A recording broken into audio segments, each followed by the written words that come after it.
السلام علیک یا ابا عبداللہ۔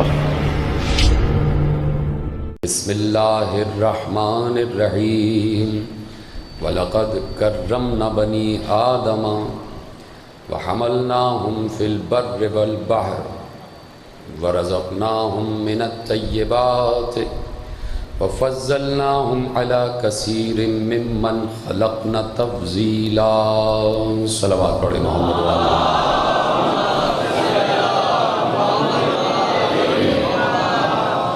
دنیا اس بات کو اچھی طرح جانتی ہے کہ ہم مسلسل اس دنیا کو فرش عزا پر بیٹھ کر بتا رہے ہیں کہ وحی ربانی کا اصل تعلق آل محمد ہی سے ہے۔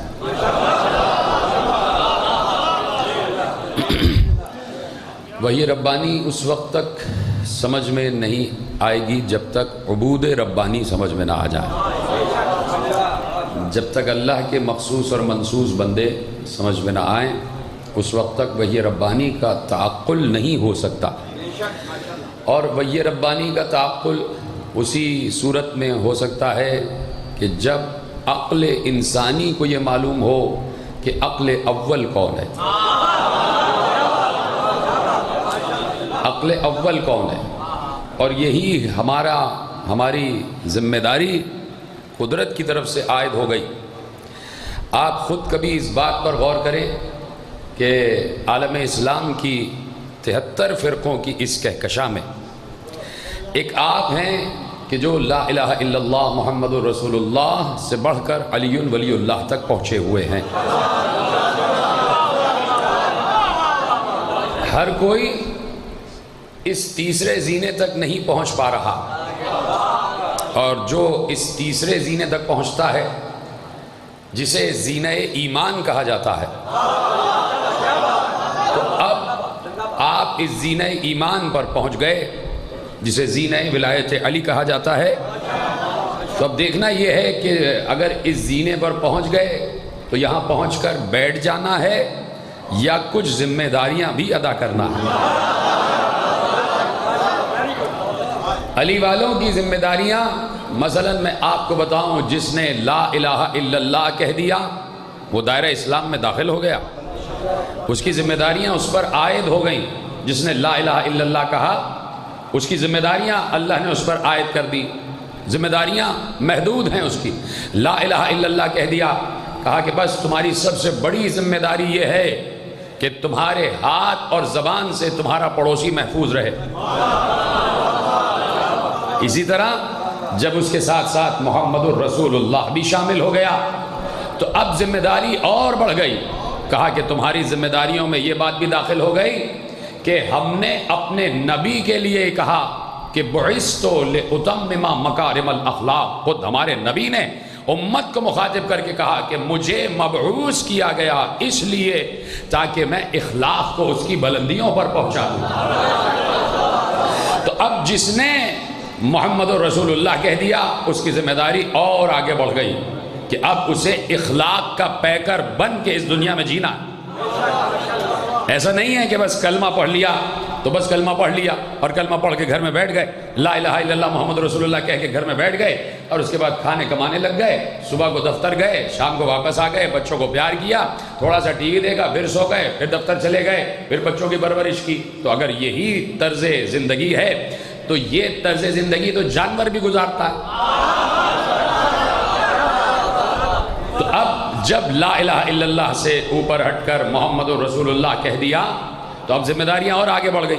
تو اب کہا کہ پیغمبر کے لیے ہم نے کہا کہ انکا لعلی خلق عظیم، ہم نے آپ کو اخلاق کی بلندیوں پر فائز کیا ہوا ہے، آپ بلند اخلاق پر ہیں۔ تو اب جو لا الہ الا اللہ اور محمد الرسول اللہ کہہ دے تو اس کا مطلب ہے کہ اسے چلتے پھرتے اٹھتے بیٹھتے سوتے جاگتے کھاتے پیتے کروٹ کروٹ اخلاق کے دائرے میں رہنا ہے۔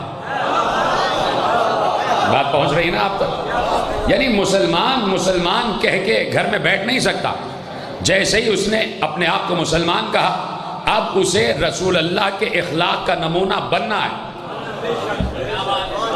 قبول ہے نا آپ کو یہ بات؟ یہ تھوڑی ہے کہ بس محمد رسول اللہ کہہ دیا اور محمد رسول اللہ کہہ کے دوسروں کو جھڑک رہے ہیں، دوسروں کو ڈانٹ رہے ہیں، دوسروں سے قطع تعلق کر رہے ہیں، دوسروں کو کافر کہہ رہے ہیں۔ اخلاق،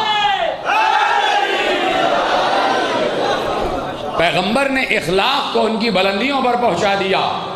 میں آپ کو پیغمبر کے اخلاق کی ایک چھوٹی سی مثال دوں کہ جو پیغمبر کی زندگی کی چھوٹی سی مثال ہے، یعنی اتنا بلند ہے ہمارا نبی اخلاق میں کہ اس کی زندگی کا یہ واقعہ ایک چھوٹا سا واقعہ ہے جو ہمارے لیے بہت بڑا واقعہ ہے، ایک عام انسان کے لیے بہت بڑا واقعہ ہے، لیکن پیغمبر کی زندگی حیات اخلاق کا یہ چھوٹا سا واقعہ ہے۔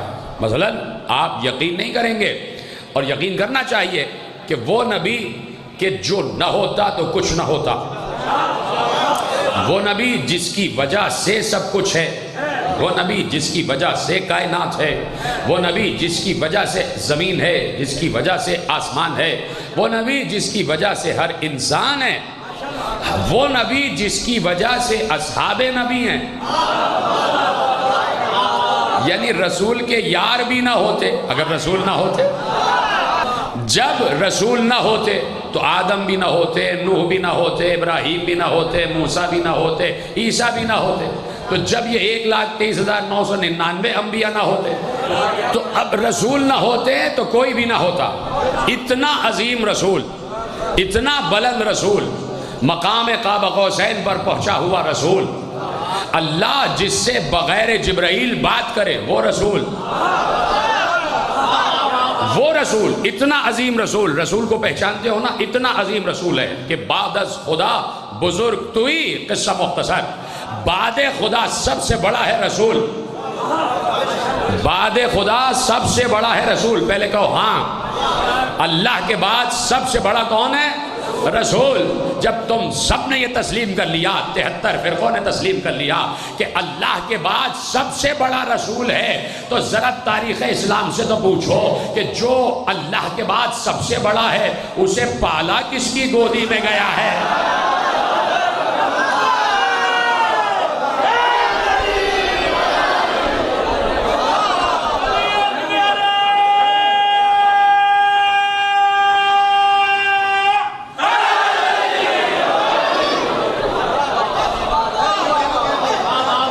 توجہ ہے نا آپ کی کہ اللہ کے بعد سب سے عظیم شخصیت، سب سے عظیم ہستی، سب سے عظیم ذات کا نام ہے مصطفیٰ، اور مصطفیٰ نے خود اپنے کو مصطفیٰ نہیں کہا،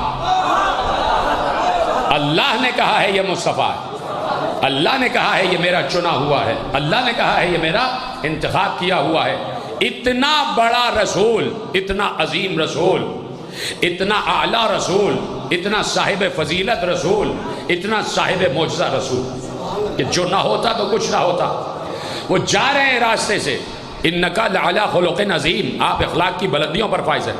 بعثت لاتمم مکارم الاخلاق، مجھے اس لیے مبعوث کیا گیا تاکہ میں اخلاق کو اس کی بلندیوں پر پہنچا دوں۔ وہ رسول جا رہا ہے، ساتھ میں اصحاب بھی ہیں، آگے آگے رسول۔ کتنا بڑا رسول ہے یہ ذہن میں رکھیے گا، رسول سے بڑا کوئی نہیں ہے سوائے اللہ کے۔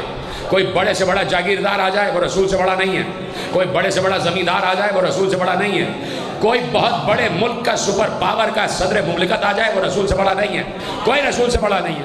وہ رسول گلی میں جا رہے ہیں، اپنے اصحاب کے ساتھ جا رہے ہیں۔ اب اخلاق دیکھنا، پیچھے سے ایک شخص نے رسول کی ابا کو کھینچا، ایسے ایسے 3 بار کھینچا، ایسے کھینچا کہ جب کھینچا گیا تو یہ جو رسول کے ابا کا یہ کالر ہوتا ہے یہ گردن کی جلد سے کھینچا، اور کھینچا تو رسول کے یہاں زخم آ گیا۔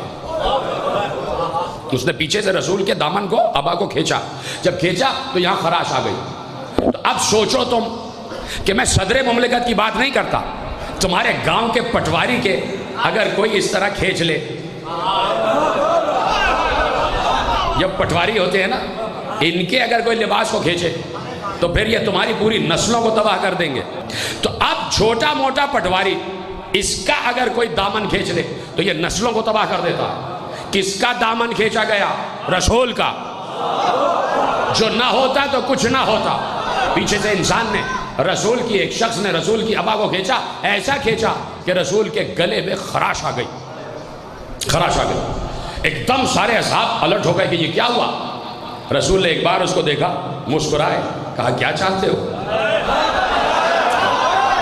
خدا کے لیے تم نے تو غور ہی نہیں کیا اس بات۔ کہا کیا چاہتے ہو؟ کوئی ہے اس اخلاق کی بلندی پر فائز؟ بتاؤ مجھے، دکھاؤ۔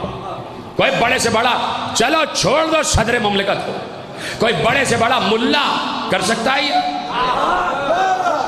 فوراً لوگوں کو غصہ آ جاتا ہے، فوراً لوگوں کو جلال آ جاتا ہے کہ دیکھیے میری ابا کو ہاتھ لگا دیا، میرے کپڑے کو، میرے کرتے کو، میری شیروانی کو ہاتھ لگا دیا، تمہاری کیا مجال، تم میرے قریب آ گئے۔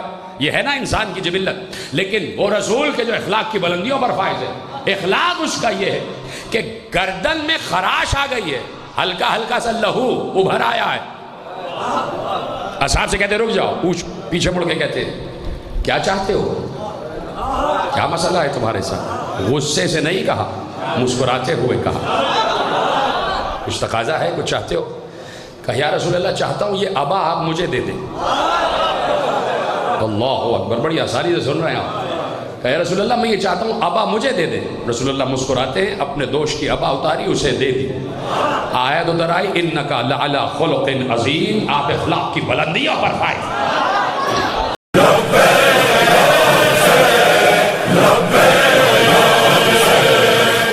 عزا کا دشمن ہے گر زمانہ تو ہم حسینی ہے یاد رکھنا، صدا رہے گی صدائے ماتم، بہے گا سیلاب آنسوؤں کا، مٹا نہ پائے گی ہم کو دنیا، ہے ساتھ